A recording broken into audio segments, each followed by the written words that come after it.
إن الحمد لله نحمده ونستعينه ونستغفره ونعوذ بالله من شرور أنفسنا ومن سيئات أعمالنا من يهده الله فلا مضل له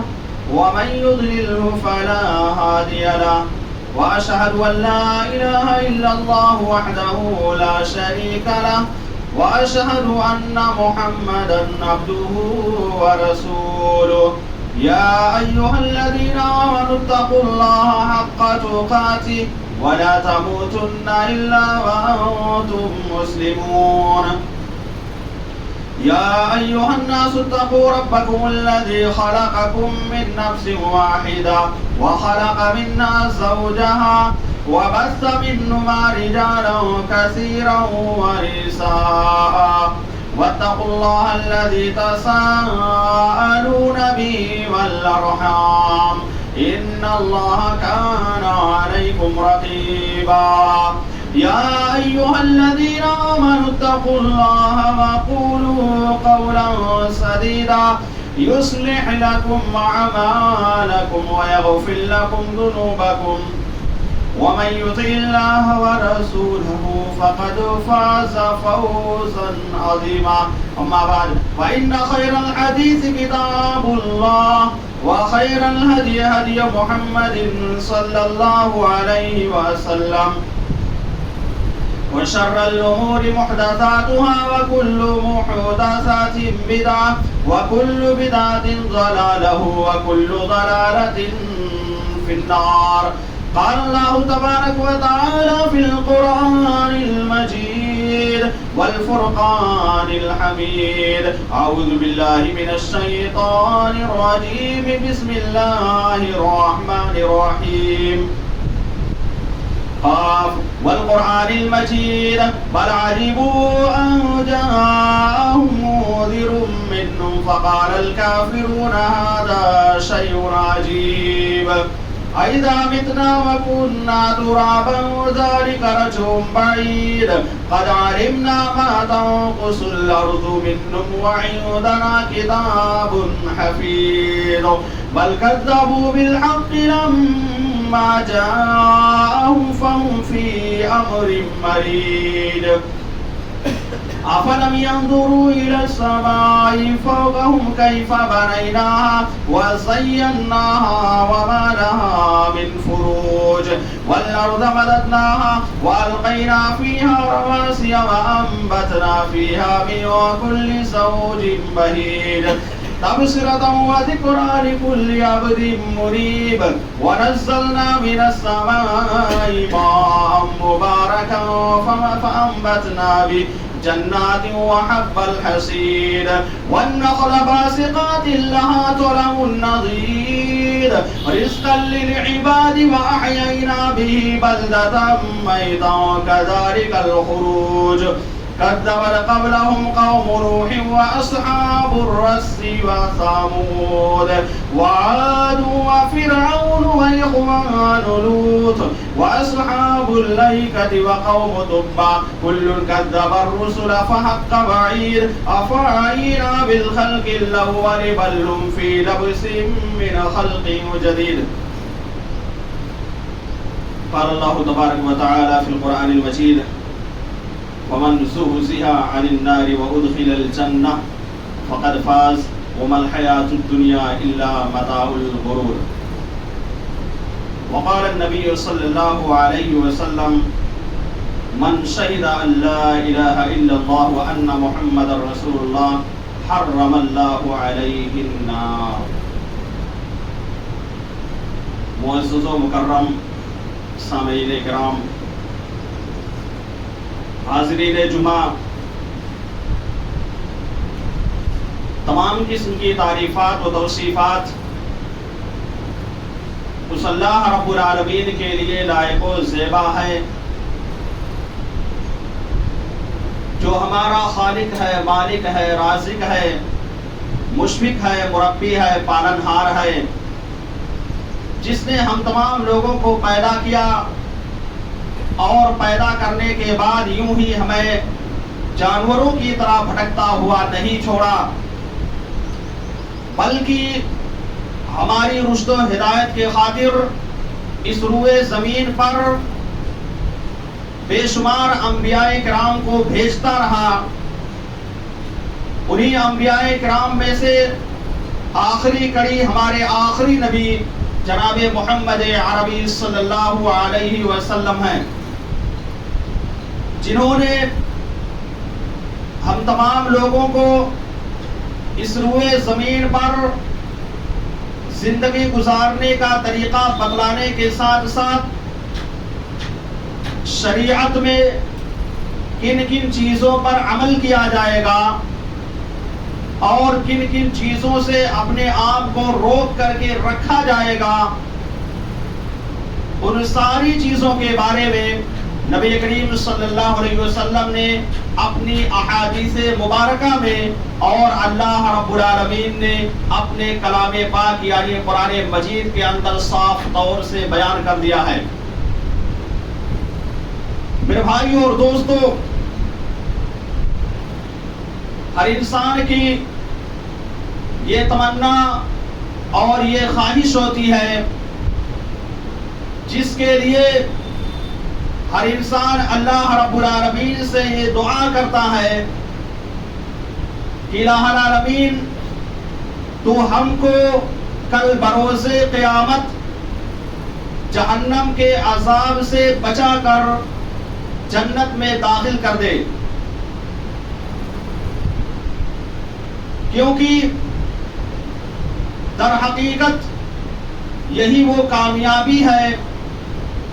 جس کے حصول کے لیے، جس کو حاصل کرنے کے لیے ہر مسلمان کی خواہش ہوتی ہے اور ہر مسلمان اس کی تمنا اور آرزو بھی کرتا ہے. ساتھ ہی ساتھ اللہ تبارک و تعالی کی عبادت و بندگی کر کے جنت کو حاصل کرنے کی ہر ممکن کوشش کرتا ہے. رب العالمین نے قرآن مجید کے اندر بیان کیا فَمَنْ زُحْزِحَ عَنِ النَّارِ وَأُدْخِلَ الْجَنَّةَ فَقَدْ فَازَ، کہ جس شخص کو جہنم سے دور کر دیا گیا، جہنم سے بچا لیا گیا، وَأُدْخِلَ الْجَنَّةَ اور جنت کے اندر داخل کر دیا گیا، فَقَدْ فَازَ تو وہ آدمی کامیاب ہو گیا. وَمَا الْحَيَاةُ الدُّنْيَا إِلَّا مَتَاعُ الْغُرُورِ، اور دنیا کی زندگی تو صرف اور صرف دھوکے کا سامان ہے. میرے بھائی اور دوستو، اس آیت کریمہ میں اللہ رب العالمین نے صاف طور سے یہ بیان کر دیا کہ حقیقی کامیابی یہ ہے کہ انسان کو جہنم سے بچا لیا جائے اور جنت کے اندر داخل کر دیا جائے. اور اسی کے لیے اللہ تبارک و تعالی نے ہمیں اس روئے زمین پر بھیجا ہے. یہاں پر اللہ رب العالمین نے ہمارا امتحان لینے کے لیے، ہم کو آزمانے کے لیے بھیجا ہے، اور رب العالمین اس روئے زمین کا پر بھیج کر یہ دیکھنا چاہتا ہے کہ کون بندہ ہے جو اللہ رب العالمین کی اطاعت و فرما برداری کر کے جنت حاصل کر لیتا ہے، اور کون بندہ ہے جو اطاعت و فرما برداری سے دور رہ کر نافرمانی کر کے جہنم میں داخل ہو جاتا ہے. میرے بھائیو اور دوستو، سوال یہ پیدا ہوتا ہے کہ آخر وہ کون سے اسباب ہیں کہ جن کی بنا پر ہم جنت کو حاصل کر سکتے ہیں اور جہنم سے دور رہ سکتے ہیں. آئیے آج کے خطبہ جمعہ میں انہی اسباب کو جاننے کی کوشش کرتے ہیں جو اسباب ہم کو جنت میں داخل کر سکتے ہیں، جو اسباب ہم کو جہنم سے دور رکھ سکتے ہیں. انہی کو آج کے خطبہ جمعہ میں انشاءاللہ مختصراً بیان کیا جائے گا. تو جہنم سے آزادی حاصل کرنے کا سب سے پہلا اور سب سے بڑا سبب یہ ہے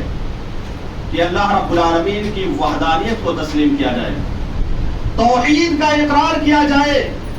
توحید کو دل کی اتھا گہرائیوں سے تسلیم کیا جائے جب ہم توحید کو اپنی دل کی گہرائی سے تسلیم کریں گے تبھی جا کر کے ہم کو کامیابی مل سکتی ہے. جیسا کہ صحیح مسلم کی روایت ہے، عبادہ بن صامت رضی اللہ تعالی عنہ حدیث کے راوی ہیں، وہ بیان کرتے ہیں کہ نبی کریم صلی اللہ علیہ وسلم نے کہا من شہد اللہ الہ الا اللہ وان محمد رسول اللہ حرمہ اللہ علی النار، کہ جس نے یہ گواہی دی کہ اللہ رب العالمین کے سوا کوئی معبود برحق نہیں ہے، یعنی حقیقی معبود اللہ رب العالمین ہے، وَأَنَّ مُحَمَّدَ الرَّسُولُ اللَّهِ، اور محمد یہ اللہ رب العالمین کے رسول ہیں. اللہ رب العالمین نے اس روئے زمین پر اپنا آخری نبی اور آخری رسول بنا کر کے بھیجا ہے. جس نے یہ گواہی دے دیا حرم اللہ علیہ النار، تو اللہ رب العالمین اس کے اوپر جہنم کی آگ کو، جہنم کو حرام کر دیتا ہے. گویا کہ اس حدیث میں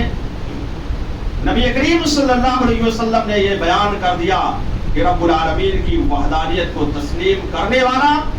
نبی کریم صلی اللہ علیہ وسلم کی لائی ہوئی شریعت پر عمل کرنے والا،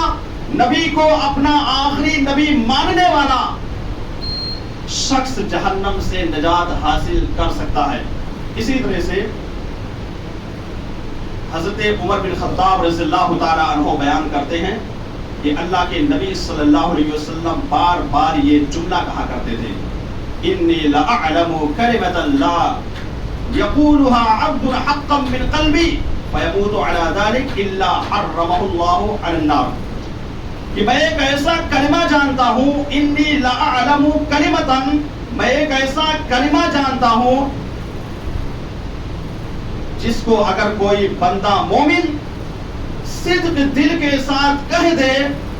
تو اللہ رب العالمین اس کے اوپر جہنم کی آگ کو حرام کر دیتا ہے. اس کلمے سے مراد یہی ہے شہادتین کا اقرار کرنا، اللہ رب العالمین پر ایمان لانا اور نبی کریم صلی اللہ علیہ وسلم کی لائی ہوئی شریعت کو تسلیم کرنا. یہی کلمہ نبی کریم صلی اللہ علیہ وسلم بار بار کہا کرتے تھے. اسی طرح سے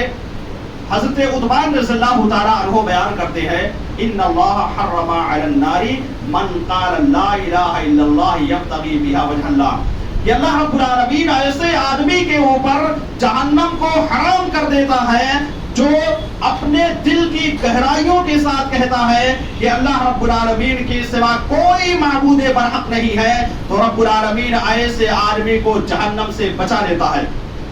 ان تینوں دلائل کے پیش کرنے کا مقصد یہ ہے اور ان تینوں دلیلوں کا خلاصہ یہی ہے کہ اللہ رب العالمین ایسے آدمی کو جہنم سے دور کر دیتا ہے، ایسے آدمی کو جہنم سے نجات دے دیتا ہے، ایسے آدمی کو جنت کے اندر داخل کر دیتا ہے جو اللہ رب العالمین کی عبادت و بندگی کرتا ہے، رب العالمین کے رسول کی اتباع کرتا ہے، اس کے علاوہ کسی اور کی عبادت و بندگی نہیں کرتا ہے، تو ایسا آدمی جنت میں داخل ہوگا اور وہ جہنم سے کوسوں دور ہو جائے گا. میرے بھائیو اور دوستو، حضرت جابر بن عبداللہ رضی اللہ تعالی عنہ بیان کرتے ہیں کہ اللہ کے نبی صلی اللہ علیہ وسلم کے پاس ایک شخص آیا اور اس نے آپ سے سوال کیا، پوچھا کہ اللہ کے رسول صلی اللہ علیہ وسلم ذرا بتلائیے تو واجب کرنے والی چیزیں کون سی ہیں؟ تو آپ نے بیان کیا من مات لا یشرک باللہ شیئا دخل الجنہ، کہ جس شخص کا انتقال یا جس شخص کی موت اس حالت میں ہوئی کہ اس نے اللہ رب العالمین کے ساتھ کسی دوسرے کو شریک و ساجی نہیں ٹھہرایا، دخل الجنہ، وہ آدمی کہاں داخل ہوگا؟ نبی نے بیان کیا وہ آدمی جنت کے اندر داخل ہو جائے گا. وَمَن مَاتَ يُشْرِكُ بِاللَّهِ دَخَلَ النَّارِ، اور جس کی موت اس حالت میں ہوئی کہ وہ اللہ رب العالمین کے ساتھ کسی دوسرے کو شریک و ساجی ٹھہراتا تھا، ایک طرف اللہ کی عبادت کرتا تھا اور دوسری طرف جا کر کے غیروں کے سامنے اپنے پیشانی کو ٹیکتا تھا، تو اللہ رب العالمین اس کو جہنم کے اندر داخل کرے گا. میرے بھائی اور دوستو، غور سے سنیے، شرک اور توحید دونوں ایک دوسرے کی اپوزٹ ہیں. اور یہ دونوں چیزیں ایک انسان کے اندر بیک وقت جمع نہیں ہو سکتی ہیں. ایک آدمی توحید کو تسلیم کر رہا ہو اور اس کے اندر شرک پائی جائے، ایسا نہیں ہو سکتا ہے. یا اسی طرح سے ایک آدمی شرک کر رہا ہو، اس کے اندر توحید پائی جائے، ایسا نہیں ہو سکتا ہے. گویا جس آدمی کے اندر توحید پایا جائے گا، حقیقی معنوں میں اللہ رب العالمین کی وحدانیت کو تسلیم کرے گا، اس آدمی کے اندر شرک و بدعت نہیں پائی جا سکتی ہے. یا اسی طرح سے جو آدمی شرک و بدعت کر رہا ہوگا، اس آدمی کے اندر توحید کا نام و نشان بھی باقی نہیں رہے گا. یہ دونوں چیزیں اکٹھا کبھی نہیں ہو سکتی ہیں. اور ان دونوں چیزوں کا فائدہ بھی اللہ کے نبی صلی اللہ علیہ وسلم نے بیان کیا کہ جو آدمی توحید پر عمل کرے گا، اللہ رب العالمین کی وحدانیت کو دل کی گہرائیوں سے تسلیم کرے گا، صرف زبان سے اقرار نہیں بلکہ دل سے تسلیم کرنے کے ساتھ ساتھ اسی کے مطابق عمل کرے گا، تو ایسا آدمی کا انجام یہ ہے کہ وہ جنت کے اندر داخل ہوگا. اس کے برعکس جو آدمی شرک و بدعات کرتا رہا ہوگا تو وہ آدمی جہنم کے اندر داخل ہوگا، جیسا کہ اللہ رب العالمین نے قرآن مجید کے اندر ارشاد فرمایا انہ من یشرک باللہ فقد حرم اللہ علیہ الجنہ ومأواہ النار، کہ جو شخص اللہ رب العالمین کے ساتھ کسی دوسرے کو شریک و ساجی ٹھہراتا ہے، رب العالمین کی عبادت کے علاوہ کسی اور کے سامنے جا کر کے اپنی پیشانی کو ٹیکتا ہے، یا ایک طرف اللہ رب العالمین کی عبادت کرتا ہے اور دوسری طرف جا کر کے غیروں کے در پر اپنی جا کر کے پیشانی کو ٹیکتا ہے، تو ایسے شخص کے بارے میں اللہ رب العالمین نے بیان کیا کہ رب العالمین نے ایسے آدمی پر جنت کو حرام کر دیا ہے. گویا کہ ایسا آدمی ایک طرف رب کی عبادت کرے اور دوسری طرف جا کر کے مزاروں پر درگاہوں پر جا کر کے پیشانی ٹیکے، وہ آدمی جنت کے اندر داخل نہیں ہو سکتا ہے. یہ میں نہیں کہہ رہا ہوں، یہ رب کا قرآن کہہ رہا ہے. آپ قرآن اٹھا کر دیکھیے، آپ کو پتہ چل جائے گا کہ صاف طور سے رب نے کہہ دیا انہ من یشرک باللہ فقد حرم اللہ علیہ الجنہ ومأواہ النار، کہ جنت اس کے اوپر حرام ہے، وہ جہنم کے اندر داخل کیا جائے گا. گویا کہ ایسے آدمی کا جو دو طرح سے عمل کرتا ہے، ایک طرف اللہ کی عبادت اور دوسری طرف شرک کرتا ہے، تو ایسے آدمی کو جہنم کے اندر داخل ہونا پڑے گا. اور شرک یہ ایسا گناہ ہے کہ اللہ رب العالمین اگر انسان نے دنیا کے اندر مرنے سے پہلے رب العالمین سے توبہ نہیں کر لی، صدق دل سے اللہ رب العالمین سے معافی مانگ نہیں لی، تو اللہ رب العالمین معاف نہیں کرے گا. گویا کہ مشرکوں کا جس طرح سے ٹھکانہ جہنم ہوگا، اسی طرح سے ایسے لوگوں کو جو شرک و بدعت کرتے ہیں ان کو جہنم کے اندر رب العالمین ڈال دے گا. تو یہ پہلا سبب تھا جہنم سے آزادی حاصل کرنے کا، یعنی توحید کو اقرار کرنا، رب العالمین کی وحدانیت کو تسلیم کرنا، یہ جہنم سے آزادی حاصل کرنے کا ذریعہ اور سبب ہے. اسی طرح سے جہنم سے آزادی حاصل کرنے کا دوسرا سبب یہ ہے کہ اخلاص پایا جائے. اخلاص کا مطلب یہ ہوتا ہے کہ ہم کوئی بھی عبادت کریں، اس عبادت کے اندر اخلاص پایا جائے، دکھلاوا اور ریاکاری نہ پایا جائے. جیسا کہ اللہ کے نبی صلی اللہ علیہ وسلم بیان کرتے ہیں لَن يُوَافِيَ عَبْدٌ يَوْمَ الْقِيَامَةِ يَبْتَغِي وَجْهَ اللَّهِ إِلَّا حَرَّمَ اللَّهُ عَلَيْهِ الْجَنَّةَ، کہ جس آدمی کا انتقال اس حالت میں ہوا کہ اس نے اپنے دل سے یہ کہا تھا کہ اللہ رب العالمین کے علاوہ کوئی معبود حقیقی نہیں ہے. کیا کہا تھا؟ یہ کہا تھا کہ اللہ رب العالمین کے علاوہ کوئی معبود حقیقی نہیں ہے، تو اللہ رب العالمین ایسے آدمی کو جنت کے اندر داخل کرے گا. گویا کہ ایسے آدمی کو جہنم سے دور کر دے گا. تو پتہ یہ چلا کہ عبادات میں اخلاص کا پایا جانا انتہائی زیادہ ضروری ہے. ہم نماز پڑھ رہے ہیں، اگر نماز کے اندر اخلاص نہیں پایا گیا، ہم روزہ رکھتے ہیں، اگر ہمارے روزے میں اخلاص نہیں پایا گیا، ہم صدقات و خیرات مسجد میں مدرسے میں کرتے ہیں یا کسی غریب و غربا کو دیتے ہیں یا اسی طرح سے کسی اور جگہ پر خرچ کرتے ہیں، اگر اخلاص نہیں پایا گیا تو یہ سب کچھ مریا میٹ ہو جائے گا، سب کچھ برباد ہو جائے گا. اس لیے کم خرچ کیجئے لیکن اس میں اخلاص کا پایا جانا ضروری ہے. آپ حد سے زیادہ اللہ رب العالمین کی راہ میں خرچ کر دیں لیکن اس میں اخلاص نہیں پایا جا رہا ہے تو آپ کا خرچ کرنا یا آپ کی عبادت و بندگی کرنا یا آپ کا روزہ رکھنا یہ آپ کو کچھ بھی فائدہ پہنچا نہیں سکتا ہے. اس لیے اخلاص کا پایا جانا انتہائی زیادہ ضروری ہے. ریاکاری اور دکھلاوا اگر ہماری عبادتوں کے اندر پایا گیا تو پھر جان لیجئے کہ اس کا کچھ بھی ہم کو فائدہ ہونے والا نہیں ہے. اور رب العالمین ایسے لوگوں کو جو دکھاوے کے لیے نماز پڑھتے ہیں, دکھاوے کے لیے صدقات و خیرات کرتے ہیں, دکھاوے کے لیے روزہ رکھتے ہیں, دکھاوے کے لیے حج کرتے ہیں یا اسی طرح سے اور بھی نیکیاں دکھلانے کے لیے کرتے ہیں تاکہ لوگ مجھ کو کہیں یہ بہت بڑا نمازی ہے, یہ بہت زیادہ روزے کا اہتمام کرنے والا ہے, یہ بہت زیادہ اللہ رب العالمین کا ذکر و اذکار کرنے والا ہے, یہ بہت زیادہ صدقات و خیرات کرنے والا ہے. تو یہ ساری چیزیں انسان کو کچھ بھی فائدہ نہیں پہنچا سکتی ہیں اور پلس ایسے آدمی کے لیے یہ ساری چیزیں وبال جان بھی ہو سکتی ہیں. میں آپ کے سامنے ایک واقعہ پیش کرتا ہوں. حضرت ابو ہریرہ رضی اللہ تعالیٰ عنہ بیان کرتے ہیں کہ اللہ رب العالمین کل قیامت کے روز 3 اشخاص کو اکٹھا کرے گا, 3 آدمیوں کو حاضر کرے گا. ان میں سے ایک وہ آدمی ہوگا جو اللہ رب العالمین کی راہ میں شہید ہو گیا ہوگا, جس کو شہادت کی موت نصیب ہوئی ہوگی. اس آدمی کو لایا جائے گا, رب العالمین کے سامنے اس کو حاضر کیا جائے گا. رب العالمین اس کو نعمتیں یاد دلائے گا, کہے گا کہ میں نے تجھ کو طاقتور بنایا تھا, میں نے تجھ کو صحت و تندرستی سے نواز رکھا تھا, تیرے جسم کے اندر طاقت و قوت پائی جا رہی تھی, تو نے اس کا استعمال کس طرح سے کیا؟ وہ آدمی کہے گا کہ اللہ میں نے تیری رضا کی خاطر جہاد میں حاضر ہوا اور وہاں جا کر کے میں شہید ہو گیا. اللہ رب العالمین کہے گا کذبتا, تو نے جھوٹ کہا, تو نے اس لیے جہاد کیا تھا, تو نے جنگ میں اپنے آپ کو اس لیے پیش کیا تھا تاکہ دنیا کے لوگ تجھ کو بہادر کہیں, دنیا کے لوگ تجھ کو طاقتور کہیں, دنیا کے لوگ تجھ کو جری کہیں. یہ ساری کی ساری چیزیں دنیا کے اندر کہی جا چکی ہیں, دنیا کے اندر تیرا نام بہت زیادہ ہوا, جو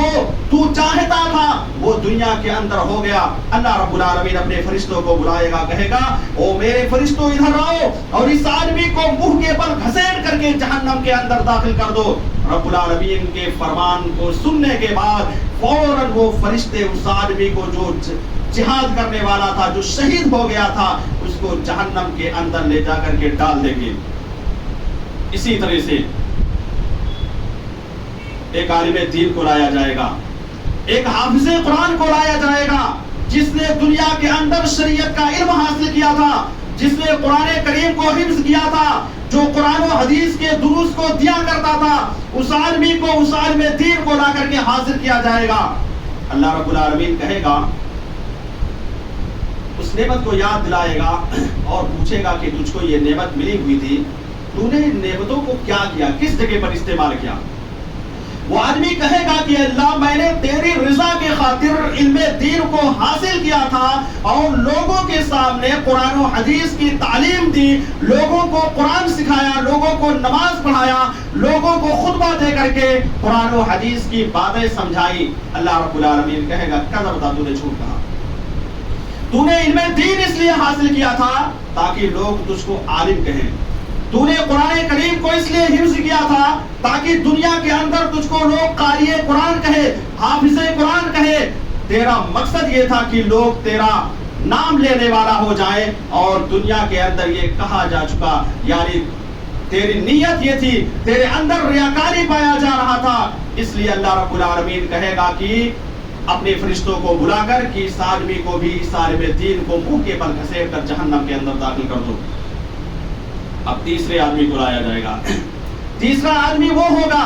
جو مالدار ہوگا, جس کو اللہ رب العالمین نے مال و دولت سے نواز رکھا ہوگا. اس مالدار آدمی کو لایا جائے گا اور اس مالدار کے سامنے اللہ رب العالمین اس کے مال و دولت کو یاد دلائے گا. اس کی نعمتوں کو یاد دلائے گا۔ وہ آدمی کہے گا کہ اللہ میں نے تیری راہ میں اپنے مال کو بہترین خرچ کیا، جس جگہ پر ضرورت پڑتی تھی، چاہے وہ مسجد کا مسئلہ ہو یا اسی طرح سے مدرسے کا مسئلہ ہو یا اسی طرح سے کسی اور جگہ پر خرچ کرنے کی ضرورت پڑی، میں نے اپنے مال کو تیری راہ میں بے انتہا خرچ کیا۔ اللہ رب العالمین کیا کہے گا؟ رب کہے گا کذبت، تو نے جھوٹ کہا، تو نے اس لیے مال خرچ کیا تاکہ دنیا کے اندر لوگ یہ کہیں کہ یہ سب سے زیادہ اللہ رب العالمین کی راہ میں خرچ کرنے والا ہے، یہ سب سے زیادہ اپنے مال کو اللہ رب العالمین کی راہ میں خرچ کرتا ہے، اور یہ ساری چیزیں دنیا کے اندر کہیں جا چکی، لوگوں نے تیرے بارے میں کہہ دیا کہ یہ بہت زیادہ سخی تھا، یہ بہت زیادہ خرچ کرنے والا تھا۔ اللہ رب العالمین اپنے فرشتوں کو بلائے گا، وہ فرشتے اس کو بھی منہ کے بل گھسیٹ کر کے جہنم کے اندر داخل کر دیں گے۔ پتہ یہ چلا کہ ہم کوئی بھی عبادت کریں، ان عبادات میں اخلاص کا پایا جانا ضروری ہے، ورنہ کوئی بھی انسان ہو، چاہے وہ عالم دین ہو یا کوئی مالدار آدمی ہو یا کوئی حاجی ہو، نمازی ہو، اگر اخلاص نہیں پایا گیا، ریاکاری پایا گیا، تو وہ ساری کی ساری عبادتیں برباد ہو جائیں گی، رائگہ ہو جائیں گی۔ اس لیے عبادتوں میں اخلاص کا پیدا کرنا ضروری ہے۔ جب اخلاص پیدا ہو جائے گا تبھی انسان جہنم سے بچ سکتا ہے، اللہ رب العالمین اس آدمی کو جنت کے اندر داخل کر دے گا۔ یہ دوسرا سبب ہے جہنم سے آزادی حاصل کرنے کا، یعنی اخلاص ہمیں سب سے پہلے اپنی عبادت میں پیدا کرنا ہے۔ اسی طرح سے جہنم سے آزادی حاصل کرنے کا تیسرا سبب نبی کریم صلی اللہ علیہ وسلم نے بیان کیا کہ کثرت کے ساتھ دعا کرنا چاہیے۔ تیسرا سبب کیا ہے؟ تیسرا سبب یہ ہے کہ اللہ رب العالمین سے جہنم سے آزادی حاصل کرنے کے لیے، جہنم سے بچنے کے لیے بار بار دعا کرنا چاہیے کہ اللہ تو ہم کو جہنم کی آگ سے بچا، اے اللہ تو ہم کو جہنم سے بچا۔ اس کے بارے میں اللہ سے دعا کرنا چاہیے۔ رب العالمین نے قرآن مجید کے اندر بیان کیا والذین یقولون ربنا اصرف عنا عذاب جہنم، کہ جو لوگ کہتے ہیں ربنا اصرف، اے اللہ تو ہم سے جہنم کے عذاب کو ٹال دے، ان عذابها کان غراما، اس لیے کہ جہنم کا عذاب یہ چمٹنے والا ہے، انہا ساعت مستقرا و مقاما، یہ ٹھہرنے اور رکنے کے حساب سے بہت ہی خطرناک جگہ ہے۔ گویا کہ اللہ رب العالمین نے اس آیت کریمہ میں اپنے بندوں کو یہ باخبر کر دیا ہے کہ رحمان کے بندوں کو چاہیے کہ اللہ رب العالمین سے جہنم کے عذاب سے پناہ مانگے۔ اس لیے میرے بھائی اور دوستو، ہمیں اور آپ کو اللہ رب العالمین سے بار بار جہنم کے عذاب سے بچنے کے لیے پناہ مانگنا چاہیے، اور ہر نماز میں اور اٹھتے بیٹھتے چلتے پھرتے جہاں بھی آپ ہوں وہاں پر اللہ رب العالمین سے آپ پناہ مانگتے رہیں۔ آپ سفر میں جا رہے ہو تو سفر میں اللہ رب العالمین دعاؤں کو بہت قبول کرتا ہے، اس جگہ پر بھی اللہ رب العالمین سے جہنم سے نجات حاصل کرنے کے لیے دعا کرتے رہنا چاہیے۔ میرے بھائی اور دوستو، اور اس کی اہمیت اس لیے بھی زیادہ ہے کہ حضرت انس بن مالک رضی اللہ تعالیٰ عنہ بیان کرتے ہیں، اللہ کے نبی صلی اللہ علیہ وسلم نے بیان کیا من سأل اللہ الجنت 3 مرات قالت الجنت اللہم ادخل الجنہ، کہ جو آدمی اللہ رب العالمین سے 3 مرتبہ جنت کے بارے میں سوال کرتا ہے، کتنی؟ 3 مرتبہ اللہ رب العالمین سے جنت کے بارے میں سوال کرتا ہے، قالت الجنت اللہم ادخلہ الجنہ، تو جنت اس آدمی کے بارے میں کہتی ہے اے اللہ تو اس آدمی کو جنت کے اندر داخل کر دے۔ گویا کہ اگر کوئی آدمی 3 مرتبہ اللہ رب العالمین سے جنت کے بارے میں سوال کرتا ہے تو جنت اس کے حق میں گواہی دیتی ہے کہ اللہ تو اس کو جنت کے اندر داخل کر دے۔ میرے بھائی اور دوستو، کتنے خوش نصیب ہیں وہ لوگ جو بار بار اللہ رب العالمین سے جنت حاصل کرنے کے لیے دعا کرتے رہتے ہیں۔ اس لیے اس حدیث کو سننے کے بعد ہمیشہ اللہ رب العالمین سے آپ یہ دعا کرتے رہیے اے اللہ تو ہم کو جنت کے اندر داخل کر دے۔ جب آپ اس کے بارے میں دعا کریں گے تو جنت بھی آپ کے حق میں دعا کرے گی، اور اللہ رب العالمین اس کی دعا کو سن کر کے آپ کو جنت کے اندر داخل کر دے گا۔ اسی طرح سے آپ نے بیان کیا وَمَنِ اسْتَجَارَكَ مِنَ النَّارِ 3 مرات قالت النار اللہم اجرہ من النار، کہ جو آدمی جہنم سے بچنے کے لیے 3 مرتبہ دعا کرتا ہے کہ اللہ تو ہم کو جہنم کی آگ سے بچا لے، اے اللہ تو ہم کو جہنم سے بچا لے، تو جہنم بھی اس کے بارے میں دعا کرتی ہے، اللہ تو اس بندے کو جہنم سے بچا لے۔ پتہ یہ چلا کہ جو آدمی جنت کے بارے میں سوال کرتا ہے تو جنت اس کے بارے میں دعا کر کے اللہ رب العالمین سے یہ کہتی ہے کہ اللہ تو اس کو جنت کے اندر داخل کر دے، اور جو آدمی جہنم سے بچنے کے بارے میں دعا کرتا ہے تو جہنم بھی اس کے بارے میں اللہ رب العالمین سے دعا کرتی ہے اور کہتی ہے کہ اللہ اس کو جہنم سے بچا لے، اے اللہ اس بندے کو جہنم کے اندر مت داخل کر۔ میرے بھائی اور دوستو، یہی نہیں بلکہ آپ نبی کریم صلی اللہ علیہ وسلم کی زندگی کا مطالعہ کیجئے، نبی کریم صلی اللہ علیہ وسلم کی سیرت کا مطالعہ کیجئے تو پتہ یہی چلے گا کہ آپ صلی اللہ علیہ وسلم سب سے زیادہ اللہ رب العالمین سے جہنم سے پناہ مانگا کرتے تھے، بار بار اللہ رب العالمین سے یہ دعا کرتے تھے کہ اللہ تو ہمیں جہنم کی عذاب سے بچا، اے اللہ تو ہم کو جہنم سے بچا لے۔ جبکہ نبی کریم صلی اللہ علیہ وسلم معصوم الخطا تھے، اللہ تبارک و تعالیٰ نے ان کے اگلے پچھلے سارے گناہوں کو معاف کر دیا تھا، وہ معصوم تھے، وہ اگر دعا نہیں بھی کرتے تب بھی اللہ رب العالمین ان کو جنت میں داخل کر دیتا، لیکن اس کے باوجود بھی اللہ کے نبی صلی اللہ علیہ وسلم بار بار یہ دعا کرتے تھے، اور یہی تعلیم آپ اپنے صحابہ کرام رضوان اللہ علیہم اجمعین کو بھی دیتے تھے۔ حضرت عبداللہ بن عباس رضی اللہ تعالیٰ عنہ بیان کرتے ہیں اللہ کے نبی صلی اللہ علیہ وسلم اپنے صحابہ کرام کو یہ دعا اس طرح سے سکھاتے تھے جیسے قرآن کریم کی کوئی سورت سکھلا رہے ہوں۔ وہ کون سی دعا ہے؟ وہ دعا یہ ہے اللہم انی اعوذ بک من عذاب جہنم، اللہم انی اعوذ بک من عذاب جہنم واعوذ بک من عذاب القبر واعوذ بک من فتنة المسیح الدجال واعوذ بک من فتنة المحیا وفتنة الممات۔ اللہم انی اعوذ بک من عذاب جہنم، اے اللہ میں تجھ سے جہنم کے عذاب سے پناہ مانگتا ہوں، اس سے جہنم کے عذاب سے پناہ مانگتا ہوں۔ پہلی مرتبہ آپ یہ کہتے، دوسری مرتبہ کہتے اے اللہ میں تجھ سے قبر کے عذاب سے پناہ چاہتا ہوں، اور تیسری مرتبہ کہتے کہ اللہ میں مسیح دجال سے، دجال کے فتنے سے میں تیری پناہ چاہتا ہوں، اور چوتھی مرتبہ کہتے کہ دنیا کے فتنے سے، زندگی اور موت کے فتنے سے میں تیری پناہ چاہتا ہوں۔ اس لیے نبی کریم صلی اللہ علیہ وسلم کے اس دعا کو جو آپ اپنے صحابہ کرام کو سکھلاتے تھے، یہ بہت ہی آسان دعا ہے، آپ آسانی کے ساتھ اس کو یاد کر سکتے ہیں۔ اس دعا کو یاد کیجئے اور ہمیشہ پڑھتے رہیے، ہمیشہ اللہ رب العالمین سے جہنم سے، قبر کی عذاب سے، دجال کے فتنے سے اور زندگی اور موت کے فتنے سے رب العالمین سے دعا کرتے رہنا چاہیے۔ تو پتہ یہ چلا، تیسری چیز یہ ہے کہ جہنم سے اگر آزادی چاہتے ہو، جہنم سے اگر بچنا چاہتے ہو اور یہ چاہتے ہو کہ اللہ رب العالمین ہم کو جنت کے اندر داخل کر دے، تو کثرت کے ساتھ دعا کرنا ہے۔ دعا کے ذریعے سے اللہ رب العالمین بھی اپنے بندے کو بخش دیتا ہے، معاف کر دیتا ہے، اس کی خطاؤں کو، اس کے گناہوں کو معاف کر دیتا ہے۔ اس لیے اس کو بھی ہمیں اپنی عملی زندگی میں عملی طور پر انجام دینا چاہیے۔ آج سب سے بڑی پریشانی یہ ہے کہ ہم میں سے بہت سارے لوگ ایسے ہیں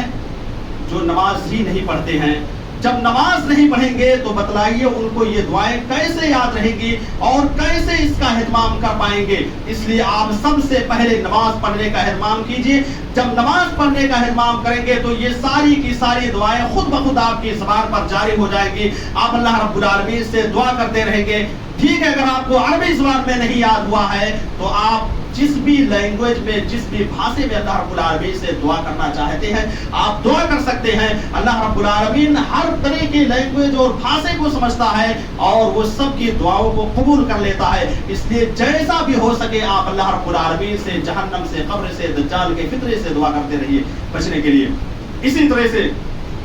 جہنم سے آزادی حاصل کرنے کا چوتھا سبب ہے تقوی۔ کیا ہے؟ تقوی اور پرہیزگاری اختیار کرنا۔ جب تقوی اور پرہیزگاری ہمارے اندر پایا جائے گا تب ہم اللہ رب العالمین سے حقیقی معنوں میں ڈرنے والا اپنے آپ کو ثابت کر سکتے ہیں، کیونکہ تقوی کا معنی ہی یہ ہوتا ہے کہ اللہ رب العالمین کا خوف اور اللہ رب العالمین کا ڈر اپنے اندر پیدا کرنا۔ جب ایک انسان کے اندر تقوی پایا جائے گا تو وہ آدمی برائی کے قریب نہیں جائے گا، یا اگر وہاں تک چلا بھی گیا تو فوراً وہ اللہ رب العالمین کے ڈر کی وجہ سے اس برائی کو چھوڑ دے گا۔ اس برائی سے وہ باز آ جائے گا،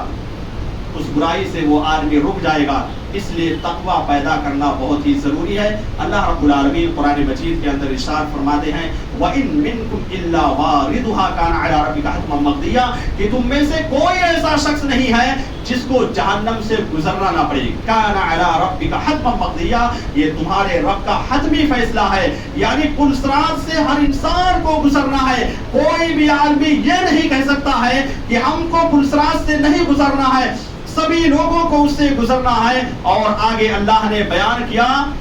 وَنَذَرُ، کہ جو لوگ متقی ہوں گے، جو لوگ پرہیزگار ہوں گے، ہم ان کو بچا لیں گے۔ کن کو بچائے گا؟ جو لوگ اللہ رب العالمین کے فرمان کے مطابق زندگی گزارتے ہیں، جو نماز پڑھتے ہیں، روزہ رکھتے ہیں، زکوٰۃ دیتے ہیں، حج کرتے ہیں، برائیوں سے دور رہتے ہیں، ان کو اللہ رب العالمین بیان کرتا ہے کہ ہم ان کو بچا لیں گے۔ وَنَذَرُ الظَّالِمِينَ فِيهَا جِثِيًّا، اور ظالموں کو جو گنہگار ہوں گے، جو نمازوں کا اہتمام نہیں کریں گے، ان کو گھٹنوں کے بل جہنم کے اندر گرا دیں گے۔ یہ اللہ رب العالمین کا حتمی فیصلہ ہے، اللہ رب العالمین سب کو اس سے گزارے گا۔ اس لیے میرے بھائی اور دوستو، آپ عمل صالح زیادہ سے زیادہ کیجئے، آپ نیکیاں زیادہ سے زیادہ کیجئے، آپ نماز پڑھنے کا اہتمام کیجئے، تاکہ کل قیامت کے روز کا جو مرحلہ ہے، جو آنے والا ہے، بالکل قریب آ چکا ہے، اس سے ہمارے لیے آسانی ہو سکے اور آسانی کے ساتھ وہ ہمارا سارا معاملہ حل ہو سکے۔ اسی طرح سے حضرت ابو ہریرہ رضی اللہ تعالیٰ عنہ بیان کرتے ہیں، اللہ کے نبی صلی اللہ علیہ وسلم سے پوچھا گیا کہ اللہ کے نبی صلی اللہ علیہ وسلم ذرا یہ بتائیے کہ کون سی چیز سب سے زیادہ انسان کو جنت کے اندر داخل کر دے گی؟ تو آپ نے بیان کیا تقوی اللہ و حسن الخلق، یعنی اللہ رب العالمین کا تقوی یہ انسان کو سب سے زیادہ جنت میں داخل کرے گی۔ اور آپ نے بیان کیا وحسن الخلق، اور بہترین اخلاق، اچھے کردار کو لوگوں کے سامنے بنا کر کے پیش کرنا اور اللہ رب العالمین کا تقوی اپنے اندر پیدا کرنا، یہ دونوں چیزیں انسان کو جنت میں لے جانے کا ذریعہ بنیں گی اور جہنم سے یہ دونوں چیزیں دور کر دیں گی۔ پھر آپ سے سوال کیا گیا، پوچھا گیا کہ اللہ کے نبی صلی اللہ علیہ وسلم آپ بتائیے کہ جہنم میں کون سی چیزیں سب سے زیادہ داخل کریں گی؟ آپ نے فرمایا الفم والفرج، فم کا مطلب منہ ہوتا ہے اور فرج کا مطلب شرمگاہ ہوتا ہے، یعنی فم، منہ اور شرمگاہ یہ سب سے زیادہ انسان کو جہنم کے اندر داخل کریں گی۔ کیوں؟ اس لیے کہ اسی منہ کی وجہ سے انسان ایک دوسرے کی غیبت کرتا ہے، ایک دوسرے کی چغلخوری کرتا ہے، ایک دوسرے کو گالی گلوچ دیتا ہے، ایک دوسرے کو برا بھلا کہتا ہے، حرام کمائی اسی منہ کے ذریعے سے کھاتا ہے، حرام چیز کو اسی منہ کے ذریعے سے پیتا ہے۔ تو یہ چیز سب سے زیادہ جہنم کے اندر داخل کرنے کا ذریعہ اور سبب بنے گی۔ اور آپ نے بیان کیا دوسری چیز شرمگاہ، یعنی شرمگاہ کو اللہ رب العالمین نے جس جگہ پر حلال کیا ہے، یعنی صرف بیویوں کے ساتھ تو آپ اسی جگہ استعمال کر سکتے ہیں، اس کے علاوہ کسی اور جگہ شریعت نے اجازت نہیں دی ہے۔ رب العالمین کا فرمان والذین هم لفروجہم حافظون، کہ وہ لوگ جو اپنی شرمگاہوں کی حفاظت کرتے ہیں وہ لوگ کامیاب ہونے والے ہیں۔ اس لیے اپنی شرمگاہوں کی حفاظت کرنا بہت ہی زیادہ ضروری ہے۔ اگر ہم اس کی حفاظت نہیں کریں گے تو رب العالمین اس کی حفاظت نہ کرنے کی وجہ سے جہنم کے اندر بھی داخل کر سکتا ہے۔ اسی طرح سے جہنم سے آزادی حاصل کرنے کا ایک سبب ہے روزہ رکھنا، یعنی روزہ رکھنے کی وجہ سے اللہ رب العالمین انسان کو جہنم سے دور کر دیتا ہے، جنت کے اندر داخل کر دیتا ہے، کیونکہ روزہ رکھنے کی وجہ سے انسان گناہوں سے، برائیوں سے دور ہو جاتا ہے۔ اللہ کے نبی صلی اللہ علیہ وسلم بیان کرتے ہیں ما من عبد یصوم یوما فی سبیل اللہ الا بعد اللہ بذلک اليوم وجهه عن النار 70 خریفہ، کہ جو بھی بندے مومن ایک دن کا روزہ رکھتا ہے تو اس ایک دن کے روزے کے رکھنے کی وجہ سے اللہ رب العالمین اس کے چہرے کو، اس کو 70 سال تک کے دور کر دیتا ہے، صرف ایک روزہ رکھنے کی وجہ سے۔ ایک روزہ اگر کسی نے رکھ لیا تو جہنم سے 70 سال کی مسافت تک کے دور کر دیتا ہے۔ اور ایک دوسری روایت میں اللہ کے نبی نے فرمایا من صام یوما فی سبیل اللہ خندقا کما بین السماء والارض، کہ جس نے ایک دن کا روزہ رکھا تو اللہ رب العالمین اس کے درمیان اور جہنم کے درمیان ایک گڈھا کھود دیتا ہے، ایک خندق بنا دیتا ہے، ایک گڈھا کھود دیتا ہے، اور وہ گڈھا کتنا ہوتا ہے؟ زمین و آسمان کے برابر. جتنا زمین سے لے کر کے آسمان تک خلا ہے اتنا اللہ رب العالمین جہنم کو دور کر دیتا ہے. پتہ یہ چلا کہ اگر آپ ایک روزہ رکھتے ہیں تو ایک روزے کی رکھنے کی وجہ سے اتنی زیادہ فضیلتیں اللہ رب العالمین آپ کو عطا کر رہا ہے. اس لیے رمضان کے علاوہ بھی انسان کو روزہ رکھنا چاہیے. رمضان کا روزہ تو ہر حال میں فرض ہے، ہر حال میں رکھنا ہے. اگر کوئی نہیں رکھے گا تو اس پر اس کو گناہ بھی ملے گا. لیکن اگر کوئی نفلی روزوں کا جو صحیح حدیثوں میں ثابت ہے، جو صحیح حدیثوں سے ثابت ہے، انہیں روزے کو اگر کوئی رکھتا ہے تو اللہ رب العالمین اس کو جہنم سے کافی دور کر دے گا. اور آپ نے بیان کیا الصیام جنۃ من النار کا جنۃ احدکم من القتال، کہ روزہ یہ ڈھال ہے. جس طرح سے میدان جہاد میں جب تم میں سے کوئی شخص جہاد کرنے کے لیے جاتا ہے، لڑائی کرنے کے لیے جاتا ہے، تو وہاں پر اپنے سامنے ڈھال رکھ لیتا ہے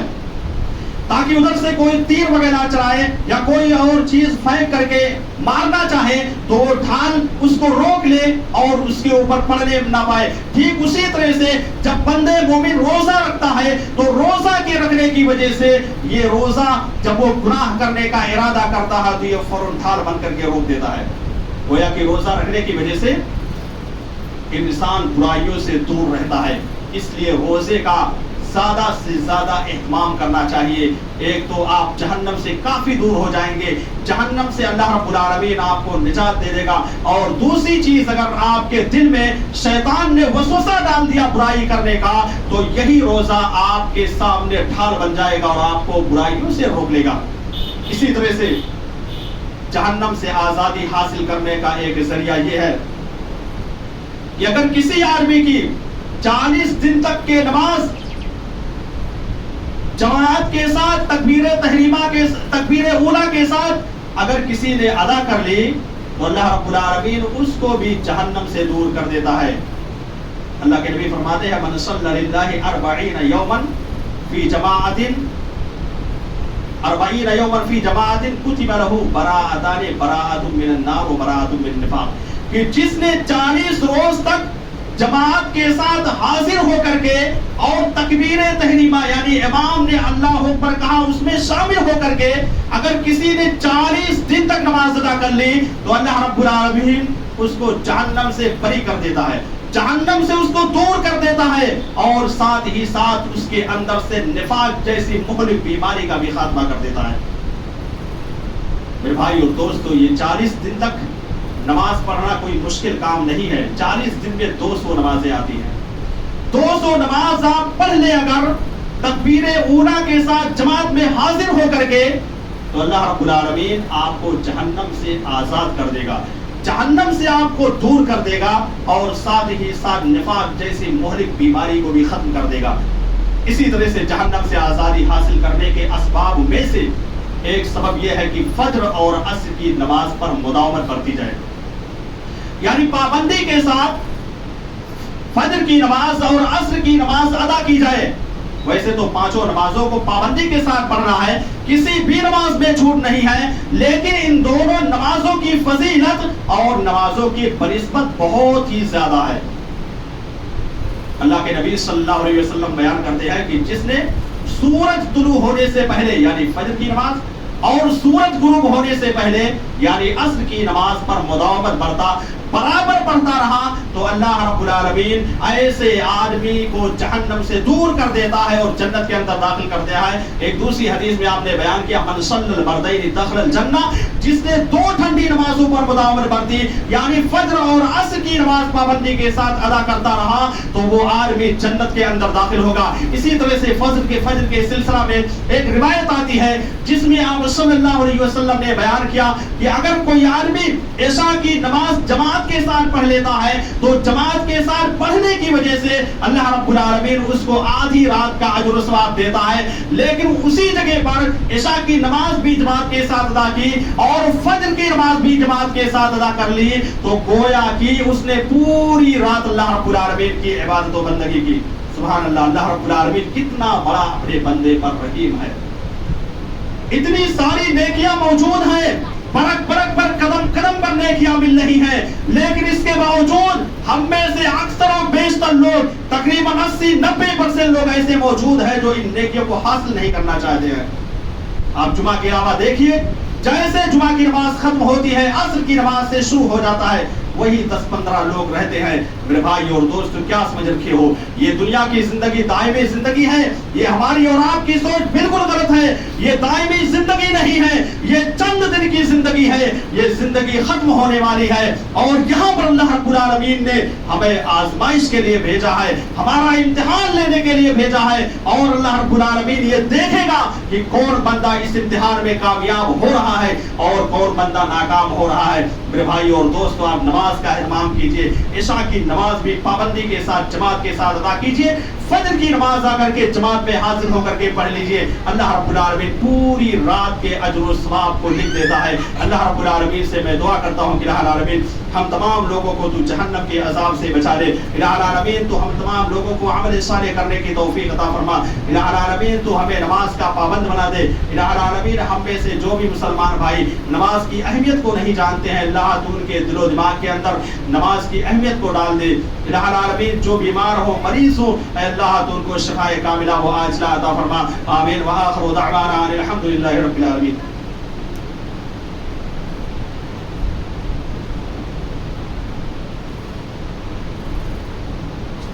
إن الحمد لله نحمده ونستعينه ونستغفره ونعوذ بالله من شرور أنفسنا ومن سيئات أعمالنا من يهده الله فلا مضل له ومن يضلله فلا هادي له وأشهد أن لا إله إلا الله وحده لا شريك له وأشهد أن محمدا عبده ورسوله